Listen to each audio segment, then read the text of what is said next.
I don't think that child belongs to my son. The DNA test said the baby wasn't his. His mother called his wife a liar. His marriage began to fall apart. But days later, an even more terrifying truth surfaced. The truth about that baby was far worse than anyone imagined. Gloria and Calvin had been happily married for 3 years. For the first 2 years of their marriage, they tried desperately to have a baby. Month after month passed, and they never gave up hope. Then, finally, the news they had been praying for arrived. Gloria was pregnant. The 9 months that followed were filled with excitement, careful planning, and endless anticipation. Calvin attended every doctor's appointment he could. He listened closely to every heartbeat during the ultrasounds and talked about the future as if it were already unfolding before them. Together, they decorated a small nursery, choosing soft colors and tiny clothes for the baby they had waited so long to meet. When the day finally came, Calvin stood beside Gloria in the hospital room, holding her hand through every painful contraction. Hours later, their long journey ended with the sound of a newborn's cry. They had a son. Calvin was overwhelmed with joy. As the nurse placed the baby gently into Gloria's arms, he could hardly hold back his tears. After years of hoping and waiting, he was finally a father. For a while, their little family felt perfect. Then Calvin's mother visited. When Cynthia first came to see the baby, she watched quietly from across the room. Her eyes moved slowly from Gloria to the child in her arms, studying every detail of the baby's face, the shape of the nose, the curve of the lips, his skin tone. There was something unusual about the way she looked at him. It was not affection. It was suspicion. One afternoon, Cynthia stood near the cot, watching the baby sleep. A typical Jamaican grandmother, she searched carefully for familiar family features. After several minutes of silence, she finally spoke. "I don't think that child belongs to my son." The words were so sudden and so cold that the room fell completely still. Gloria stared at her, convinced she must have misunderstood. Calvin shifted uncomfortably in his seat, avoiding Gloria's eyes. "What do you mean?" Gloria asked slowly. Cynthia did not soften her tone. "I mean exactly what I said," she replied. "Something about this never felt right to me." Calvin stood up immediately. "Mum," he said sharply, "how dare you make such a serious accusation?" "Son," Cynthia said calmly, "never doubt your mother's judgment." Gloria rose slowly. "Miss Cynthia," she said, her voice trembling with anger, "I know you never liked me. But this, you are questioning my integrity, my marriage." "No," Cynthia interrupted coldly. "I'm only questioning the truth about your child." Gloria looked at Calvin. "I can see that you trust her suspicion," she said quietly. The room suddenly felt smaller. "Just tell him the truth," Cynthia said calmly. "It will be easier." "What truth?" Gloria demanded. "Your son isn't his." Gloria felt the air leave her lungs. For a moment, she could not even hear the room around her. The accusation not only questioned her loyalty, it questioned the life she had built with Calvin. The words echoed in Gloria's mind. All the tension she had endured with her mother-in-law, all the small insults over the years, and now this. "I have never cheated on my husband," she said firmly. But no one seemed to hear her. Calvin's mind had already begun to wander through memories.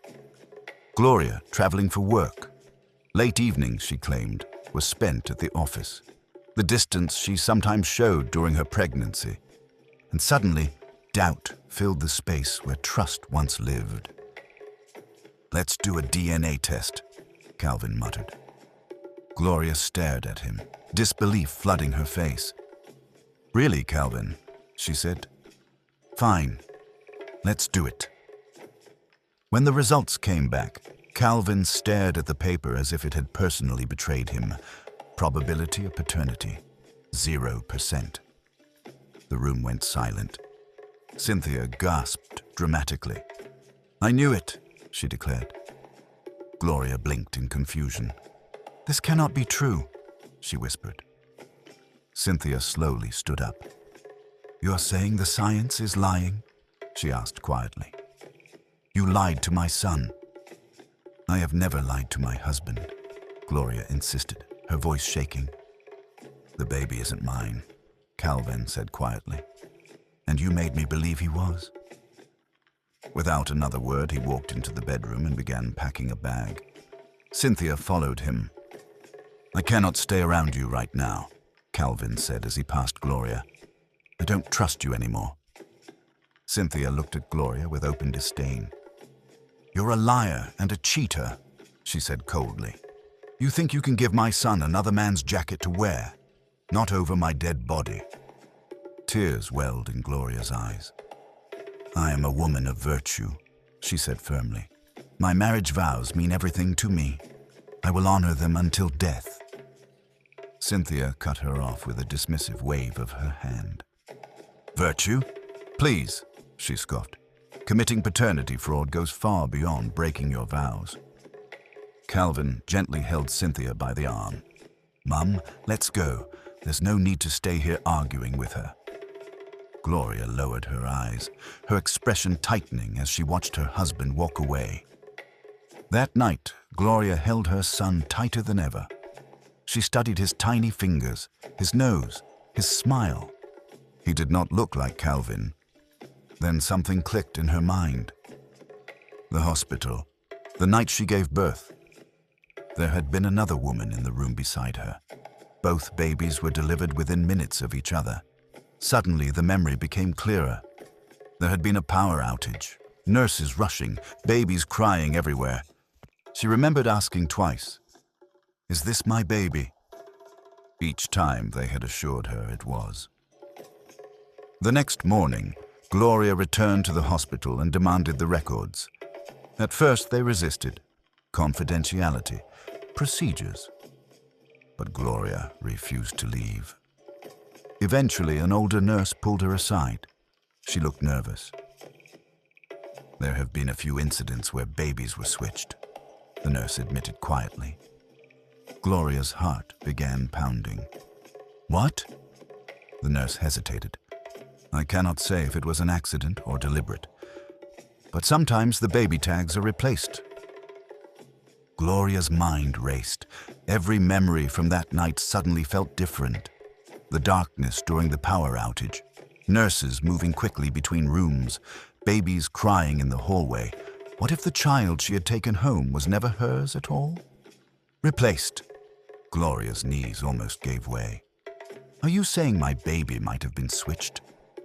The nurse swallowed. "It is possible," she said quietly. "But there is one way to find out."